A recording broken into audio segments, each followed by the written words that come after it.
Hello guys, welcome back to my vlog.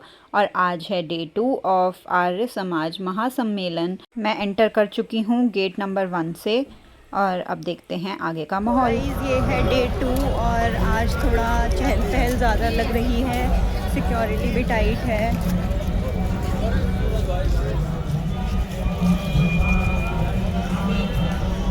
VIP area में हवन चल रहा है आर्य समाज का।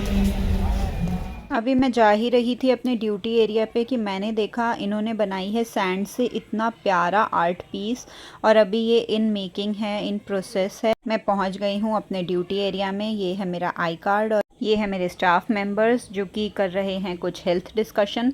और कुछ कार्यकर्ताओं को थोड़ा चक्कर जैसा फील हुआ तो वो बीपी टेस्ट करा रहे थे। इलेक्ट्रोलाइट्स मेंटेन करने के लिए हमने ORS दिए, बेसिक हेल्थ एजुकेशन दी।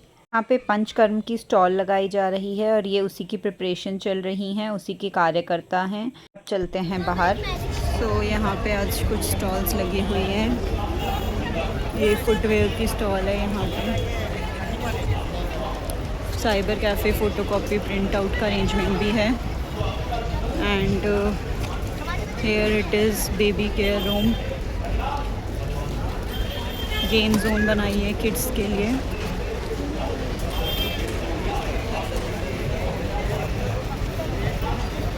ये है सर्टिफिकेट ऑफिस। यहाँ पे व्हीलचेयर फैसिलिटीज़ प्रोवाइड करी है भगत हॉस्पिटल की तरफ से। Help desk.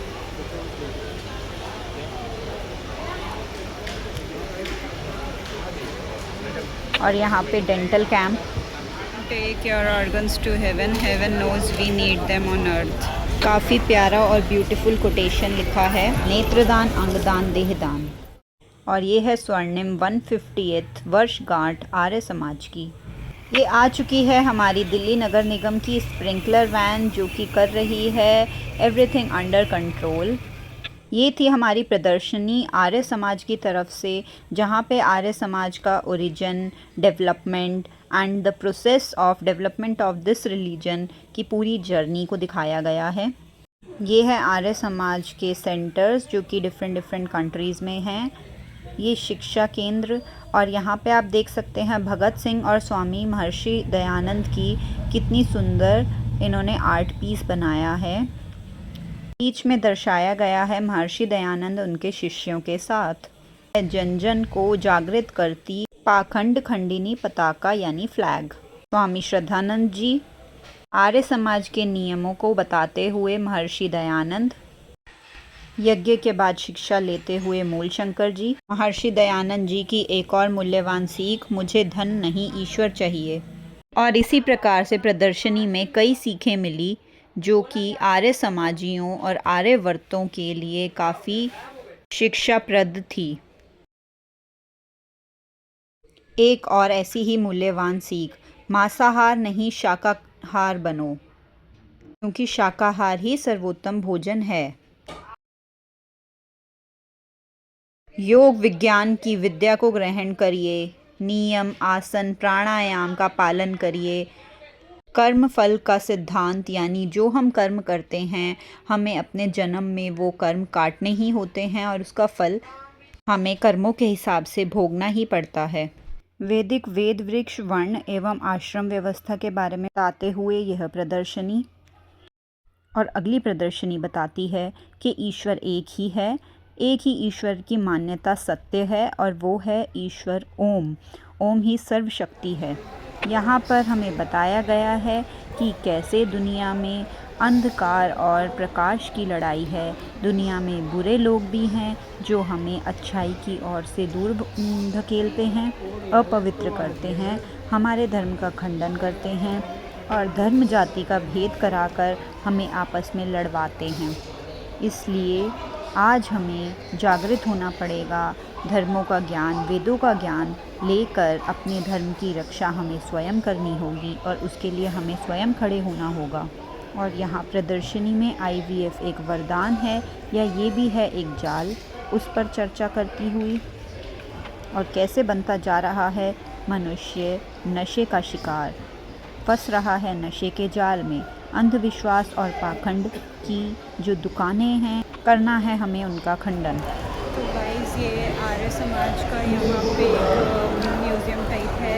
यहाँ पे आर्य समाज के अस्तित्व के बारे में, इसका ओरिजिन, इसके संस्कार, संस्कृति, हमारा सनातन धर्म, इन सब के बारे में बताया गया है। और प्रदर्शनी से बाहर आते ही मुझे दिखा डीएवी के बच्चों की तरफ से लगाया गया यह स्टॉल। आज मुझे याद आ गए अपने स्कूल के दिन, जहाँ हम भी ऐसे ही जूट से ये चीज़ें बनाया करते थे, पेपर को रिसाइकल करते थे। हमारे भी स्कूल की टेरेस पे हमें एक पेपर रिसाइकलिंग प्लांट पे ले जाया जाता था, जहाँ की वेस्ट पेपर जो है उसको, न्यूज़पेपर्स को वापस से रिसाइकल किया जाता था और उससे हम डिफ़रेंट चीज़ें बनाया करते थे। और यहाँ आप देख सकते हो कि कैसे पेपर से ये इन्होंने फ्लावर पॉट्स बनाए हुए हैं। यहाँ पे वेस्ट टायर से इन्होंने स्टूल बनाए हैं और ये फ्लावर पॉट्स। यहाँ पे ये सारी पेड स्टॉल्स हैं, यहाँ पे कुछ भी खा सकते हैं ख़रीद के। और अब हम आ गए हैं यज्ञ मंडप की ओर और फिर से मेरे को बहुत ही प्राउड फील हो रहा है, नॉस्टैल्जिक भी फील हो रहा है, क्योंकि आ गया है डीएवी का नाम। मेरे डीएवी के प्यारे दोस्तों, अगर आप इस ब्लॉग में मेरे साथ यहाँ तक आ गए हैं और यहाँ तक मेरा साथ दिया है तो मुझे कमेंट सेक्शन में डीएवी की फुल फॉर्म बताइए। तो ये मेला और स्वाति के साथ वो यात्रा एकदम याद।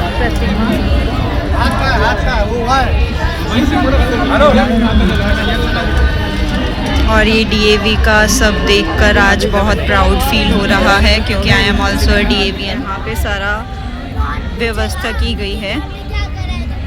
अनुमानित है कि कल मोदी जी यहीं आएंगे। और यहाँ यज्ञ चल रहा है, ये शटल सेवा के थ्रू भ्रमण कराया जा रहा है। यज्ञ समाप्ति। ब्लॉग में मैंने डेलिब्रेटली बैकग्राउंड नॉइज़ को इग्नोर नहीं किया है, और मैं भी चाहती हूँ कि आप जो भी सत्संग में सुनाया जा रहा है उसे सुनकर थोड़ी बहुत अच्छी बातें, कम से कम 10-20% इस ब्लॉग के माध्यम से अपने अंदर कुछ अच्छाई ला सकें।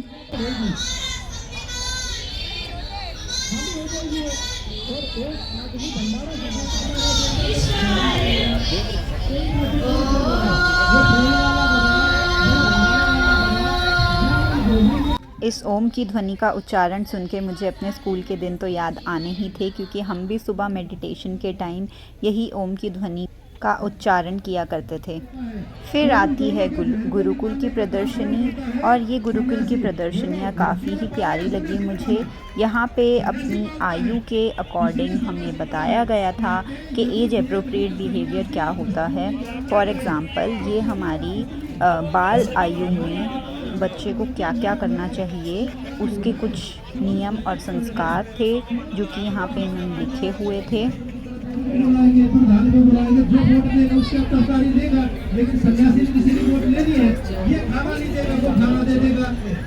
वो बड़ा जो परमात्मा की नौकरी करे, वो बड़ा परमात्मा की नौकरी गृहस्थ करता है या सन्यासी करता है?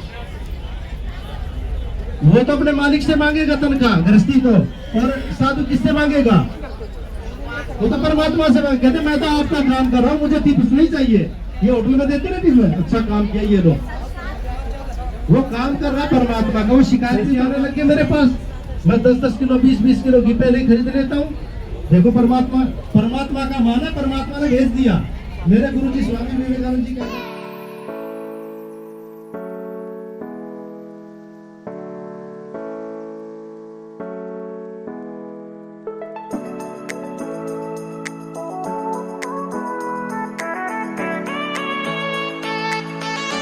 पे गौशाला भी बनाई गई है।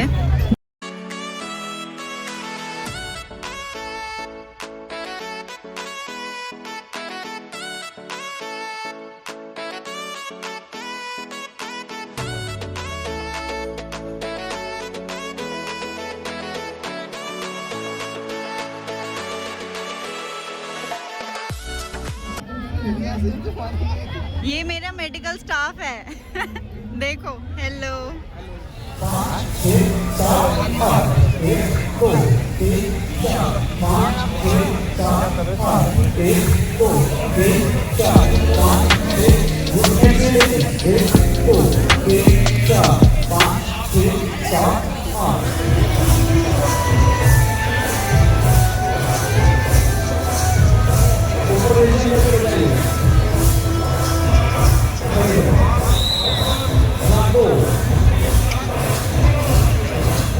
तो ये हो रहा था मोदी जी के लिए कल्चरल प्रोग्राम की रिहर्सल्स। और लेकिन आप ये सुंदरता तो हर कोई देखता है, पर उसके पीछे इन प्यारे बच्चों का स्ट्रगल कोई नहीं देखता, जो कि मैंने नोटिस किया, तो सोचा अपने ब्लॉग के थ्रू आपको भी दिखाऊं।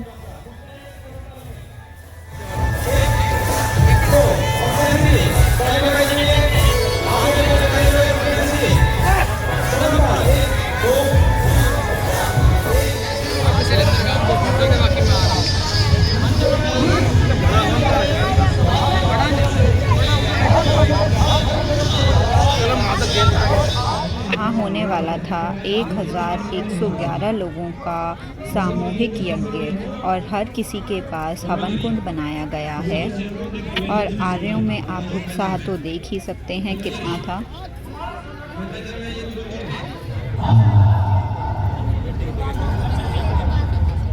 यहाँ पर मैंने एक चीज़ देखी कि छोटे से छोटे बच्चे को भी यज्ञ के सारे नियम और संस्कार आते थे।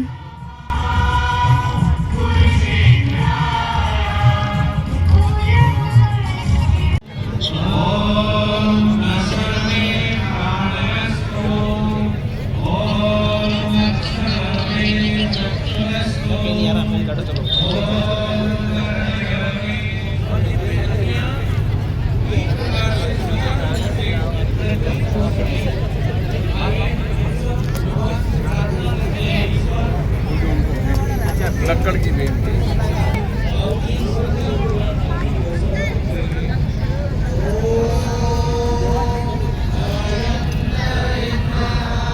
क्योंकि समय की सीमाओं को भी देखना था, तो हमें यज्ञ से जाना पड़ा। पर आप ये देख सकते हो स्क्रीन पे कितना प्यारा ड्रोन व्यू दिखाया जा रहा है।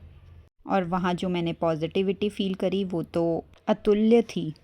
कराई टीम के साथ बाय बाय वाली फ़ोटो। और ये आ गया डे 3 पे आप देख सकते हो मोदी जी की ब्लैक कार्स, ब्लैक ब्यूटीज़ जा रही हैं, और इन्हीं किसी कार में थे मोदी जी अभी हमें करेंगे संबोधित। और रोहिणी वालों के लिए काफ़ी प्राउड मोमेंट था। सिक्योरिटी रीजंस और काफ़ी ज़्यादा क्राउड होने की वजह से मैं कुछ क्लियर फुटेज तो नहीं ले पाई। यहाँ दिल्ली की मुख्यमंत्री रेखा गुप्ता जी इस समय मंच पर मौजूद हैं। और इसी के साथ हुआ डे 3 का एंड। क्योंकि मेरी ड्यूटी थी नहीं डे 3 पे, तो मैं ज़्यादा इवेंट कवर नहीं कर पाई। बट रात को हुआ था काफ़ी ही प्यारा साउंड एंड लेज़र शो। इसकी ऑडियंस ने और रोहिणी वालों ने काफ़ी तारीफ़ करी। तो चलिए अब देखते हैं आर्य समाज के नियम। सब सत्य विद्या और जो पदार्थ विद्या से जाने जाते हैं, उन सब का आदि मूल परमेश्वर है। ईश्वर सच्चिदानंद स्वरूप, निराकार, सर्वशक्तिमान, न्यायकारी, दयालु, अजन्मा, अनंत, निर्विकार, अनादि, अनुपम, सर्वाधार, सर्वेश्वर, सर्वव्यापक, सर्वांतर्यामी, अजर, अमर, अभय, नित्य, पवित्र और सृष्टिकर्ता है। उसी की उपासना करनी योग्य है। वेद सब सत्य विद्याओं की पुस्तक है। वेद का पढ़ना पढ़ाना और सुनना सुनाना सभी आर्यों का परम धर्म है। सत्य के ग्रहण करने और असत्य को छोड़ने में सर्वदा उद्यत रहना चाहिए। सब काम धर्मानुसार अर्थात सत्य और असत्य को विचार करके करने चाहिए। संसार का उपकार करना इस संसार का मुख्य उद्देश्य है, अर्थात शारीरिक, आत्मिक और सामाजिक उन्नति करना। सबसे प्रीतिपूर्वक धर्मानुसार यथा योग्य वर्तना चाहिए। अविद्या का नाश और विद्या की वृद्धि करनी चाहिए। प्रत्येक को अपनी ही उन्नति से संतुष्ट ना रहना चाहिए, किंतु सबकी उन्नति में अपनी उन्नति समझनी चाहिए। सब मनुष्य को सामाजिक सर्वहितकारी नियम पालने में परतंत्र रहना चाहिए और प्रत्येक हितकारी नियम में सब स्वतंत्र रहें। आशा करती हूँ आज का व्लॉग आप सबको अच्छा लगा होगा। सोशल मीडिया के ज़माने में धर्म की शिक्षा लेकर आपको कैसा लगा कमेंट सेक्शन में ज़रूर बताइएगा और अपने दोस्तों के साथ इसको शेयर कीजिएगा। मिलते हैं नेक्स्ट व्लॉग में, तब तक के लिए जय श्री कृष्ण।